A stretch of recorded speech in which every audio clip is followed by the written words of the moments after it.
Were you excited to see a character like Undertaker come through? Because Oh, I was about to say, because that's a threat to your to, like, who you are. stealing my ah, then he did.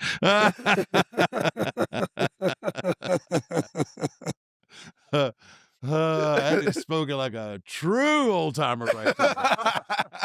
Mm. That's so funny. He's But taking the bacon, brother. Yeah. uh, Did you see something in him early on? Did you see that this could be Yeah, a I see. long run? This could be a long character. Oh, absolutely. I knew he had turned babyface, and then, of course, he did. Yeah. But, from the get-go, Mark had something special. And, I think that's one of the reasons that I hooked up with him is I seen that he had something special, but I knew that if he didn't do this character perfect, he's gonna, one little misstep and he kills his gimmick, Yeah. you know? One little misstep. In fact, there was a period of time that I thought you were killing your gimmick when you went through that period of, on the bikes and stuff and yeah, where you started selling more and yeah. I just what I needed during that whole time. I talk about it from time to time.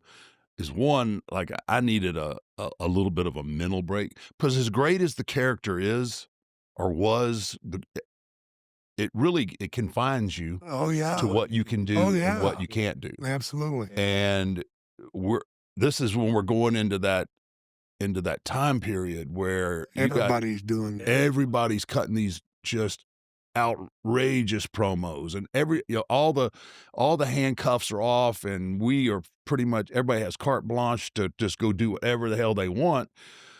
And I'm thinking, man, like this is going to be tough for that character to to hang. Survive. Yeah, because I needed time to figure out. Like I always knew I would at some point that I would go back. Yeah.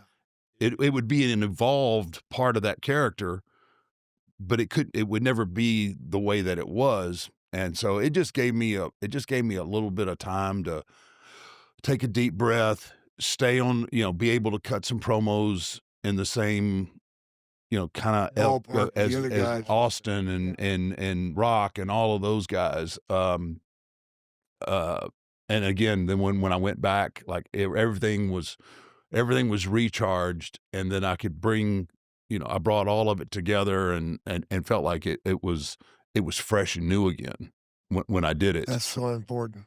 Yeah. Really important, man. Most guys won't step back and take time to do it. That's why. How were you able to keep your character so relevant throughout? Look, ride with me for a week. I'll show you.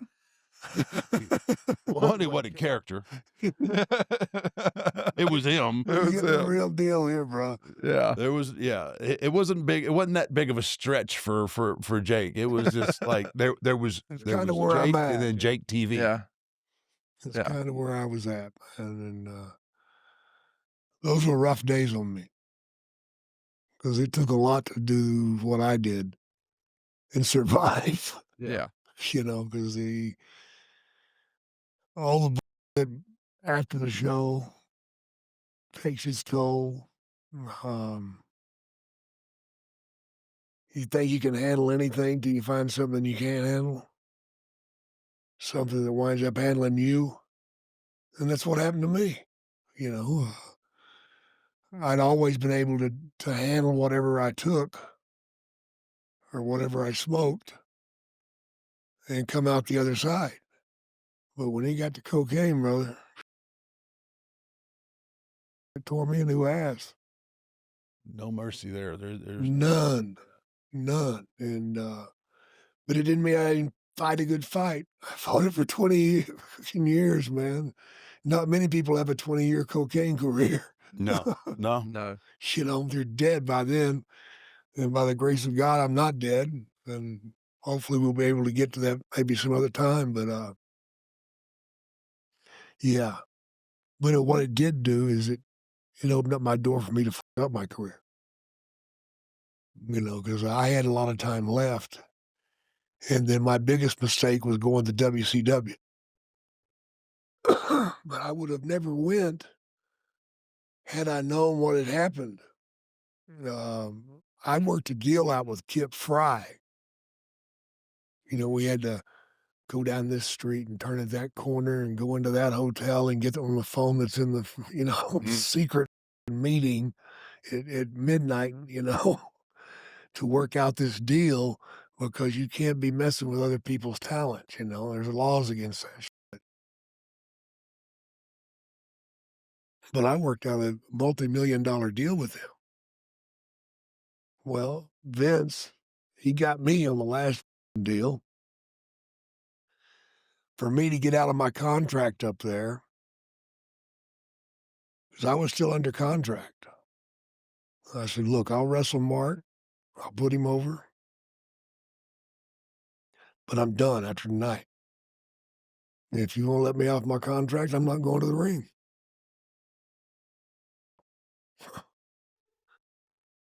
Well, you know, fine. You're done after tonight, but I want a 90 days no compete. Well, I thought, 90 days off wouldn't be bad. I could use that. Yeah, body could use that a little bit.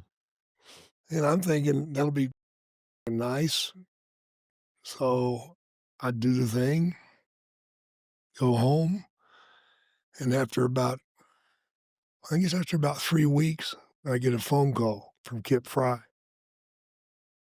Yeah, Kip, what's going on? Well, I just want you to know they're releasing me. Mm. Excuse me? What about my contract? Oh, the contract's still here. You know, contract's still there. Okay, man, I hate to hear that. Blah, blah, blah, blah, blah. I was looking forward to working with you. Yeah, me too. Sure enough. Good see you. Bye. Who's he replaced by? Cowboy Bill Watts. So when the time comes for me to go down to WCW to sign my contract, who's sitting there but the cowboy? And he looks at me and he goes, "You got to be kidding me." He said, "I've read this contract, and guess what?" Tore it up and threw it on the floor and said, "You and I both know you can't go back. So you're gonna take what we give you." Oh. Fucker, man. So they gave me, I think, $1,000 a day. $1,000 a day. Did not go near what I had and had negotiated for. Was he still pissed because you left? No, no, the last thing he said to me when I left down there was go up there and get some good talent and bring it back. Sure, Bill. Okay. He never seen himself going down. He Yeah. thought he would survive. That was a cowboy. That Mhm. son of a bitch, no good. Yeah, how do you really feel? Oh, brother, it goes a lot deeper than that. Okay. But I don't We'll think leave the it there show's then. long enough. Yeah. We'll leave it there then. Oh my God, man. But then I get there and just to show you how brilliant he is, instead of utilizing me and making something happen good for the company, he gives us the old, well, you go in and put Sting over and we'll get rid of you. But before we get rid of you, we're going to kill your character. So we do the match with Sting. They want the snake to bite me on the arm or something. So no, we're going to bite it in the face.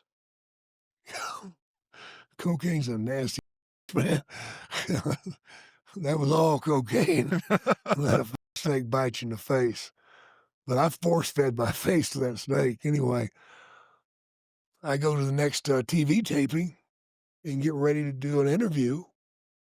And nobody tells me until the cameraman tells me, "Oh, there's no snake on it. You can't bring the snake out." What do you mean? The snake's been banned. What? So he's taking my gimmick away from me. So now I'm A back zero to storyline. right. Yeah. Right. So now I'm backpedaling going, what the can I do? That right there pushed me off the deep end, brother. Because I really dug into the coke then after that because I was mad. Not only did you hack that contract, but now you're trying to kill the gimmick.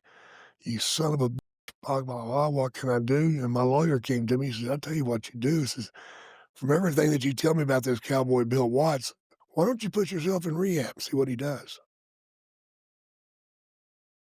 What good will that do? He goes, well, hopefully he'll fire you and put you in rehab. So then we'll sue Turner. Okay. Sounds like a winner. So that's what I did. I put myself in rehab. Sure enough, Bill Watts not only fired me, but fined me all the money I had coming to me. Because here's the deals he was putting out there. We're going to give you $1,000 a day, but we're going to give you $500 a day of it till after 90 days. And if you've been a good boy, then you get your money. If you've been late, if you've been no-showed, depending on how many fines you have, we'll take the fine money away from you. Well, you were already in the crosshairs. Oh, yeah. Yes. Yeah. Yeah. So I went to rehab. And when I came out, Bill had been fired by then. And I was ready to go back to work, but Turner said, no, I don't think we want to hire you back. You've already come after us once. And dummy me, my lawyer told me, says, look, says, we can ask for what you have coming to you, and then we can punish them, and you'll get another, maybe $250,000, $500,000. So, man, I don't want to do that. I'm not like that. I just wanted my money, what they owed me. And that's all I took, was what they owed me. Dumbass. Dumbass. If you're going to hire a lawyer, listen to him. You know, They're a lawyer for a reason. You're paying them for a reason. right, Yeah. right. So that's the story there. Well, they're not, and they're not emotionally involved in No. the industry, right? Because you would figure, like, well, I can go back and I can work Yeah. and I can do what I love and make money. Well, what year did you end up coming back to WWF at the time? 96. 96. Yeah. Yeah. And when did the King of the Ring? What year was that with the 96, I Austin believe. with the Austin promo? I believe it's 96. Yeah. Somewhere there, yeah. I mean, You know, I'm horrible. I can't remember. Yeah, I can't remember. no, dates. no. I can remember stories and I can remember the places, but I can't. Sometimes I can't remember the places either. But the dates, yeah. I mean, you're tied to probably one of the most important pieces of wrestling history and the turn of Steve Austin. Steve Austin. Yeah. And I think, a lot of fans today kind of they don't maybe know that. They don't understand that part. I think a lot more than you know. Really? Realize it. I have a lot of fans come up to me and say, hey, Austin 316 made Steve Austin and blah, blah, blah, blah, blah, your match and everything, yada, yada, yada. Yeah, okay, so what? That was my job that night. Yeah. My job that night was to get Steve over to the best of my ability. Yeah. Which, when I went back to work for them, I wasn't going to be on the road. I was going to be in the office. Because number one, I wasn't in shape to go on the road. I'd blown up to like 300 pounds.